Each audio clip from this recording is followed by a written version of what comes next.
बेटा आज हम जो चैप्टर स्टार्ट कर रहे हैं वो है chapter number 32 which is fertilisation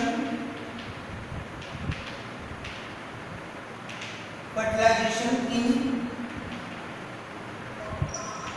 human. बेटा अपना माइक ऑफ करो। बेटा सभी माइक ऑफ करेंगे अपना, कोई भी माइक ऑन नहीं करेगा। ओके, चैप्टर में हम फर्टिलाइजेशन इन ह्यूमन। ओके, तो इस चैप्टर में अपने कंफर्म करें अपने क्लियर करेंगे कि what do you mean by fertilization, and इसमें हम डिफरेंट स्टेप्स की स्टडी करेंगे। तो देखिए पहले मैं आपको एक्सप्लेन कर देता हूँ। इस चैप्टर में जो क्वेश्चन आता है वो इस तरह से आएगा कि एक तो फर्टिलाइजेशन की डेफिनेशन प्लस स्टेप्स, ठीक है ना। तो स्टेप्स के केवल नेम लिखने होते हैं और कौन सा स्टेप एग्जामिनर आपसे एक्सप्लेन करवाएगा पेपर में आएगा। तो टोटल सारे स्टेप आपको एक्सप्लेन नहीं करने होते हैं, केवल जो पेपर में आएगा उसी को एक्सप्लेन करना होगा। ऐसा नहीं कि आप सारे के सारे स्टेप आप एक्सप्लेन करके बैठ जाएं, ऐसा नहीं होगा, ठीक है ना। तो देखिए यहाँ पे फर्स्ट पॉइंट है what is fertilisation.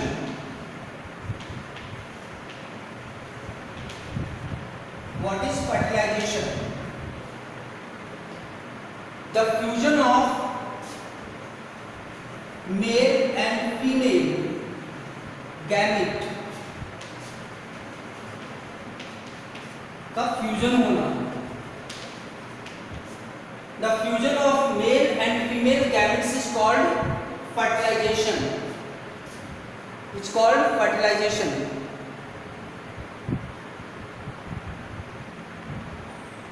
Okay, the fusion of male and female gametes is called fertilization. एकदम इजी डेफिनेशन है, शुरू से हम पढ़ते आ रहे हैं। Then this fertilization process completes in following two steps. Number 1, plasmogamy, and number 2, karyogamy.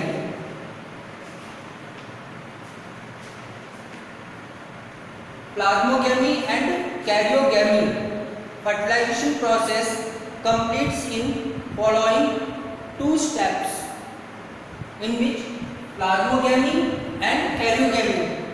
Then plasmogamy means the fusion of plasma. The fusion of plasma is called plasmogamy. Means mail and female gamete का जो plasma होगा उसके fusion को हम क्या कहते हैं, plasmogamy. And the fusion of nucleus is called karyogamy. Means male gamete का एंड फीमेल गैमेट के न्यूक्लियस का फ्यूजन होना, that is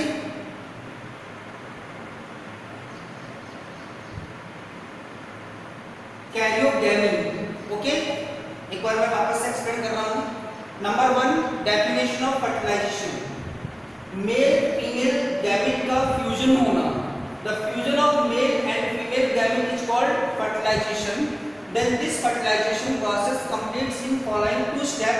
number 1, plasmogamy, number 2, karyogamy. The fusion of plasma is called plasmogamy, the fusion of nucleus is called karyogamy. After this process egg cell or ova cell converts into zygote. Okay, तो fertilisation का जो result होता है वो क्या होता है, zygote. Means unfertilised, या कह सकते हैं जो एग होगा, ओवा होगा, वो इन प्रोसेस के बाद में किसमें कन्वर्ट हो जाएगा, जाइगोट में कन्वर्ट हो जाता है। तो ये प्रोसेस होती है। तो इतना आपको क्या करना है, डेफिनेशन के फॉर्म में इसको एक्सप्लेन करना होगा, जिसमें आपको ये definition plus plasmogamy and karyogamy को भी एक्सप्लेन करना होगा। क्लियर हो गया सभी को, ठीक है। देन नेक्स्ट टॉपिक,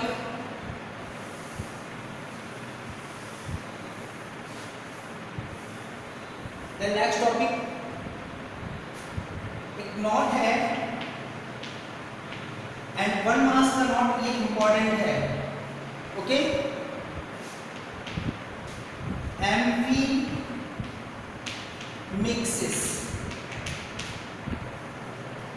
इंपॉर्टेंट एक नोट है, amphimixis.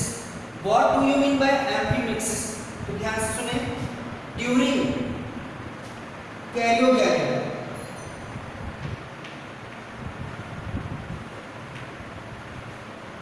during karyogamy both nucleus are fused, means male nucleus and female nucleus, both nucleus are fused, which is called karyogamy, and at this time both chromosome also fused, which is called amphimixis।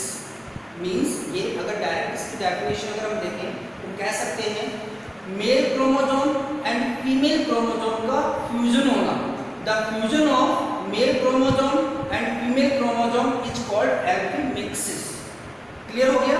इसमें जो fusion होता है किसका होगा? Mail and female, इनका क्या? Chromosome. बेटा mic mute, कितनी बार बोला हुआ माइक म्यूट रखेंगे सभी। The fusion of male and female chromosome is called amphimixis. Then this phenomena found at the time of karyogamy. जब कैरियोगैमी में जब न्यूक्लियस फ्यूज होते हैं तो उसमें क्रोमोसोम का भी फ्यूजन होता है, दैट इज एम्फीमिक्सिस। क्लियर हो गया? तो देन यहाँ पे क्या होता है एग्जाम में, एम्फीमिक्सिस को डेफिनेशन पूछ के और स्टेप पूछ लेता है किसके? फर्टिलाइजेशन। तो ये इंपॉर्टेंट डेफिनेशन है जिसमें मैंने आपको लर्न करवा दिया अभी। और क्या बताया था? The fusion of male and female chromosome is called amphimixis. Then अब आ जाइए, इसके बाद में टॉपिक है टाइप्स ऑफ फर्टिलाइजेशन। फर्टिलाइजेशन कितने टाइप के होते हैं? Types of fertilization, types of fertilization. Fertilization are two types.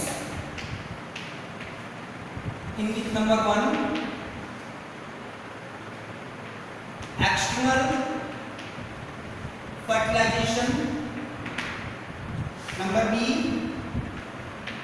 internal fertilization।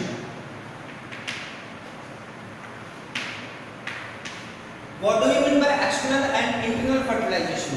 तो देखिए फर्स्ट अपना एक्सप्लेन करते हैं external. if fertilization process occurs outside the body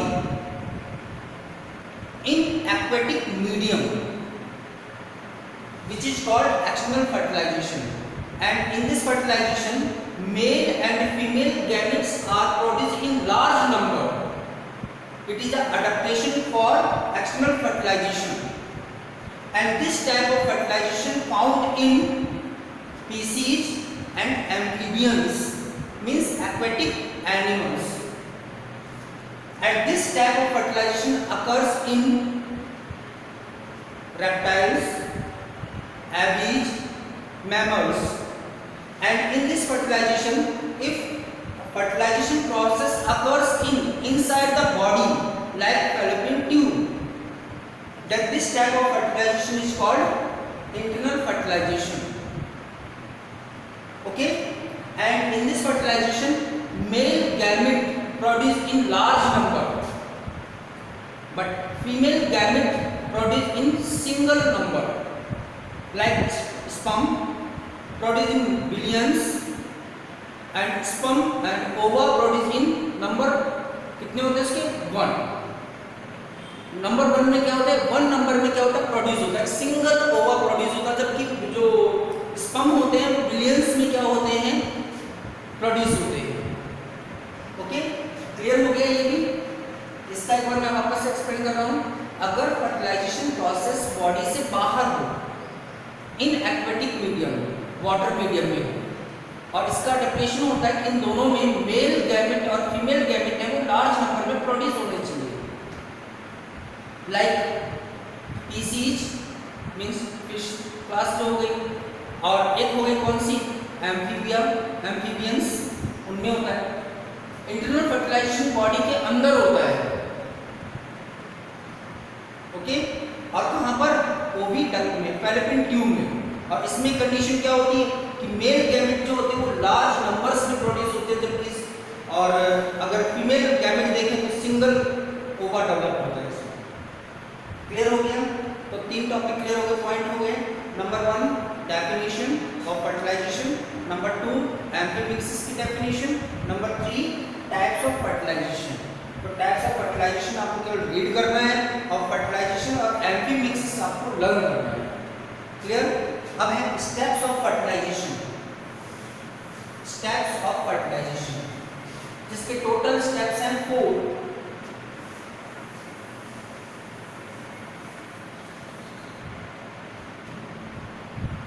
number 1 लिख सकते हैं steps. Number 1 approach of sperm to ovum.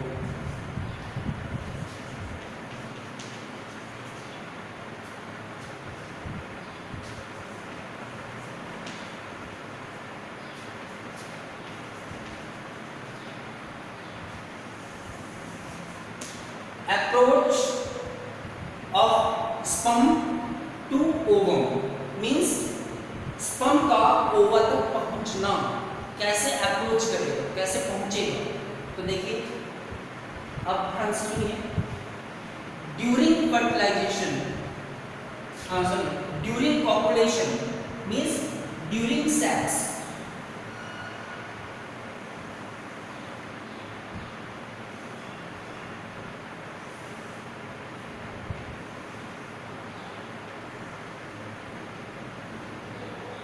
During sex और copulation और mating, sperm are released in vagina through penis which is called इंसीमिनेशन।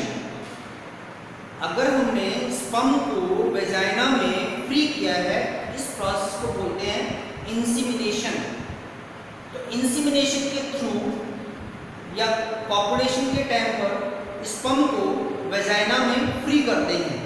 Then all sperm moves towards fallopian tube.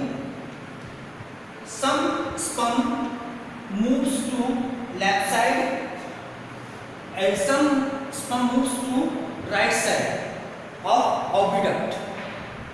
Okay?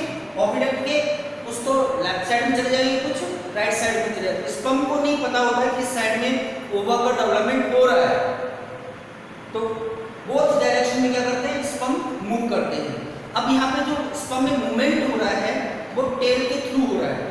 अब कौन सा movement हो रहा है, यहाँ पे वेव्स मूवमेंट हो रहा है, और लिक्विड मीडियम है मींस सीमेन है, उसमें लिक्विड मीडियम उसको प्रोवाइड कर रहा है। मीडियम कौन दे रहा है, सीमेन दे रहा है। तो मैटिंग के टाइम पर या कह सकते during sex sperm release in vagina, then all sperm moves towards fallopian tube through tails, है ना। और कौन सी मूवमेंट करेंगे, यहाँ पे वेव्स मूवमेंट करेंगे। देन इस क्या होगा कि कुछ जो स्पर्म होंगे वो इस साइड में डायरेक्शन मूव करेंगे, कुछ इस डायरेक्शन में, मतलब बोथ डायरेक्शन में मूव कर लेते हैं स्पर्म, ठीक है ना। और एट लास्ट क्या होगा कि यहाँ पे जो स्पर्म होगा, सॉरी ओवा होगा, वहां तक स्पर्म क्या करते हैं, एंटर कर जाते हैं यहाँ पे तरह से। एंटर हो गया मींस अप्रोच को तक पहुंच चुके हैं, कहां पर, ओवा तक आ चुके हैं। तो किसके थ्रू आ रहे हैं, टेल के थ्रू आ रहे हैं, ठीक है ना। इस तरह से आप इसमें लिख सकते हैं, एक्सप्लेन कर सकते हैं। देन नंबर 2 है, क्लियर हो गया इसमें, इसको रिवाइज तो ना करूं, तो एक बार मैं इसको छोटा सा मैं समरी बता देता हूं इसकी। During sex sperm release in vagina, then all sperm moves towards both fallopian tube. Clear? Then these sperm moves with tails, ठीक है ना, in semen liquid medium. Maximum sperm destroyed during covering her pathway due to alkaline or different basic medium. Alkaline हो सकता है, acidic medium हो सकता है, ठीक है ना। देन इसमें क्या होंगे, कुछ एनर्जी लॉस कर चुके होते हैं, पर कुछ ही स्पर्म क्या होते हैं, ओवा तक क्या कर सकते हैं, अप्रोच कर सकते हैं। Then second point,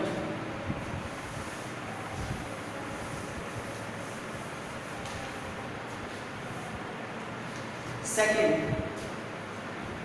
number 2, entry of sperm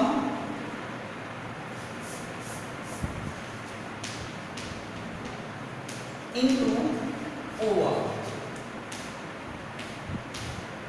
ठीक है ना। अब स्पर्म में कैसे एंट्री करेंगे वो देखिए। एंट्री ऑफ स्पर्म इनटू ओवा, ओवा के अंदर किस तरह से एंट्री करते हैं तो वो डायग्राम मैं आपको एक्सप्लेन कर रहा हूं यहाँ पे। Like this is the structure of mammals ova, means human ova, okay।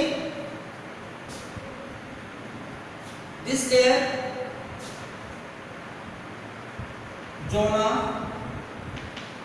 pellucida and outermost layer which is corona radiata,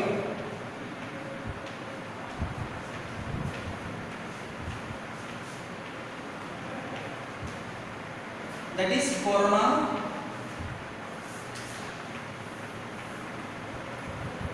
radiata, and this structure also contains a finger like projection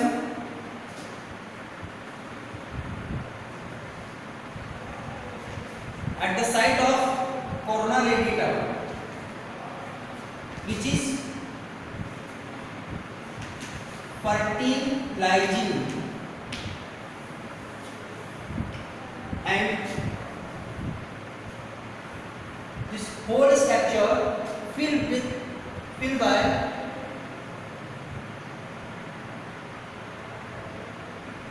yolk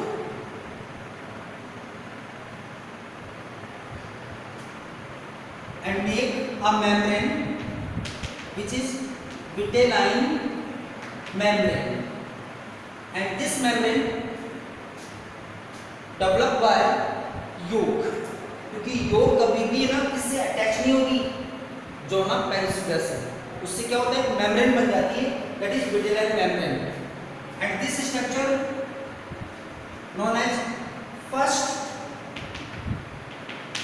polar body, and this structure known as secondary oocyte, but book में यहाँ पे लिखा हुआ है spindle fibres और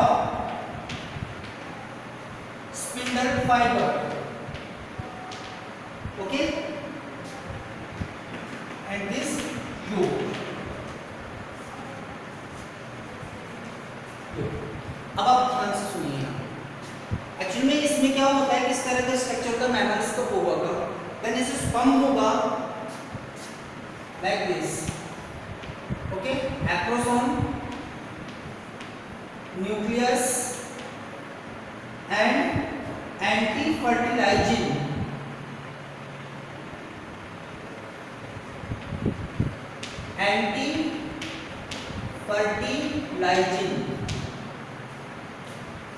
Anti-fertilizing and fertilizing both are glycoprotein and provide the character of species specific character in human beings। सभी में क्या होता है, कहते हैं ना कि स्पर्म ह्यूमन के ओवा को फर्टिलाइज करता है, उसके पीछे रीजन होता है कि इसमें क्या होता है, प्रोटीन होते हैं, ये प्रोटीन क्या करते हैं, स्पीसीज स्पेसिफिक कैरेक्टर को प्रोवाइड करवाते हैं, जिससे कि एक पर्टिकुलर स्पीसीज का स्पर्म अपनी स्पीसीज के ओवा क्या करता है, फर्टिलाइज करता है। अब किस तरह से करेगा तो मैं आपको बता रहा हूँ। यहाँ पे देखिए, यहाँ पे क्या होगा कि जैसे आप देख सकते हैं कि यहाँ पे इसका शेप होता है और यहाँ पे ऐसे क्या होता है, फर्टिलाइजिंग का शेप होता है। अगर ये शेप कैसे तो सिमिलर होते हैं, मीन्स अपने कह सकते हैं कि नेचर अगर सेम होगा तो देन क्या करेंगे, आपस में क्या होते हैं, अटैच हो जाते हैं, like this.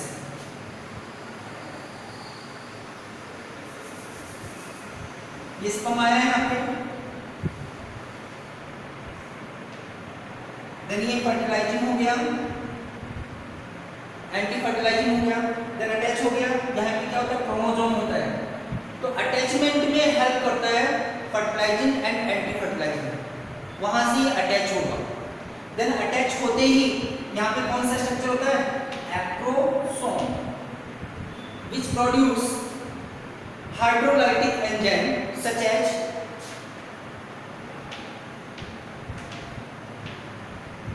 hydrolase enzyme which breaks corona radiata and makes a hole in zona pellucida। ध्यान रखना, एक्रोसोम जो होता है ना, उसके जो एंजाइम्स होते हैं वो कोरोना रेडिएटा में क्या करेगा, उसको तो ब्रेक कर देगा कंप्लीट, लेकिन जोना पेरिसिडा में क्या करता है, छोटा सा होल बनाता है, लाइक दिस। यहाँ पे अपने इसको रेस कर रहा हूँ, यहाँ से देखिए इस तरह से। देन कंप्लीट स्पर्म का जो एक पार्ट होगा ना, कंप्लीट ब्रेक हो जाता है यहाँ पे इस तरह से।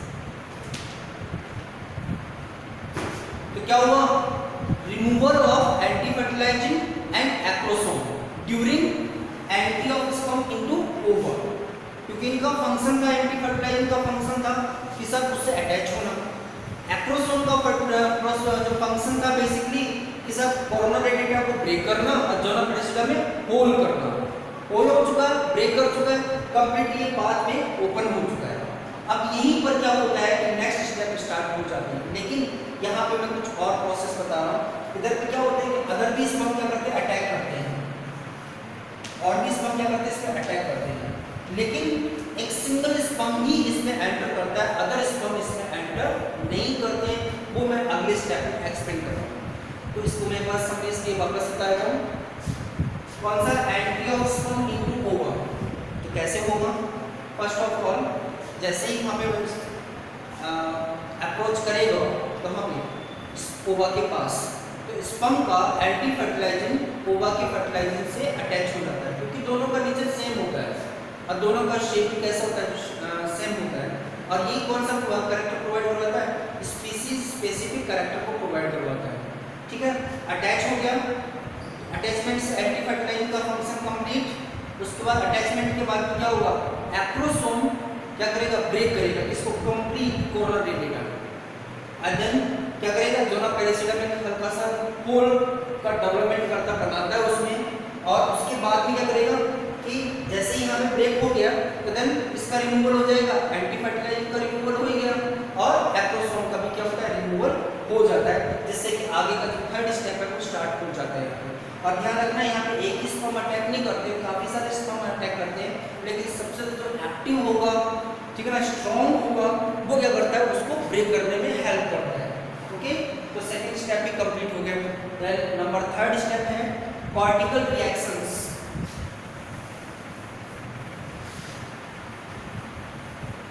Cortical reaction,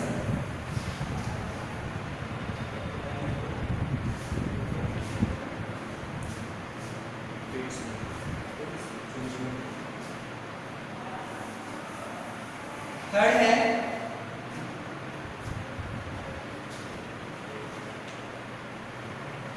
cortical reactions.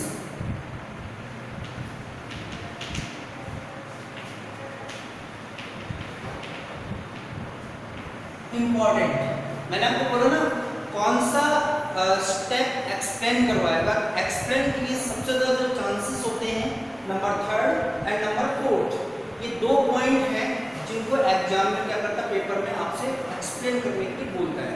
तो थर्ड स्टेप भी इंपॉर्टेंट है, कैसे, देखिए ये क्या है, ओवा, और एक ओवा ने यहाँ पे क्या कर चुका है, होल कर दिया है, स्पर्म ने एंटर करने की कोशिश कर रहा है यहाँ पे, एंड अदर स्पर्म क्या कर रहे हैं, अदर जो स्पर्म है इस पर अटैक करने की भी कोशिश कर रहे हैं, ये भी एंटर होने की कोशिश कर रहे हैं।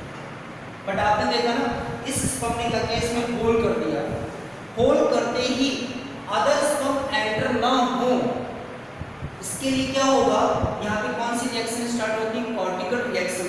कॉर्टिकल मीन्स होता है ये रीजन होता है कॉर्टेक्स रीजन। कौन सा रीजन होगा? Cortex region. ये कॉर्टेक्स रीजन में क्या होता है, रिएक्शन होना स्टार्ट होता है, जिससे क्या होता है अदर स्पर्म इसमें एंटर नहीं कर पाते। हम कह सकते हैं पॉलीस्पर्मी को प्रिवेंट करने के लिए यहाँ पे कौन सी रिएक्शन स्टार्ट होती है?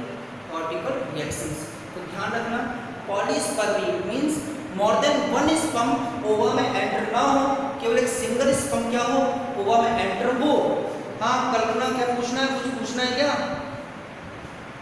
ओके, तो कॉर्टिकल रिएक्शन मींस होता है एक सिंगल स्पर्म ने जैसे ही होल्ड कर दिया ओवा में, जोना पेरिसीटा में, उसके पेरिफेरल रीजन में रिएक्शंस स्टार्ट होती हैं, that is cortex region. And इस रीजन से हमने क्या बोलते हैं इसको cortical regions.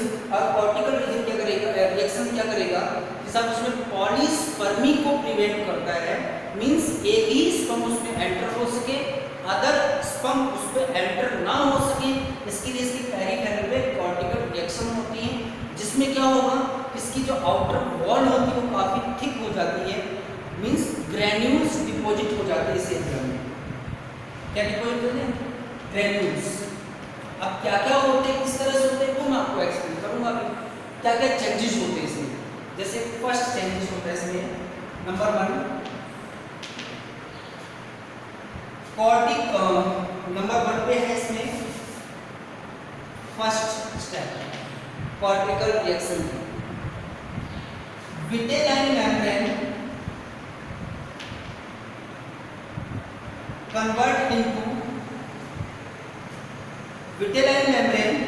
convert into fertilization membrane। Okay, इसमें fertilization membrane, ओके, मींस जो पेरिफेरल एरिया में जो मेम्ब्रेन थी ना वो किसमें कन्वर्ट हो गई? फर्टिलाइजेशन मेम्ब्रेन में। And number 2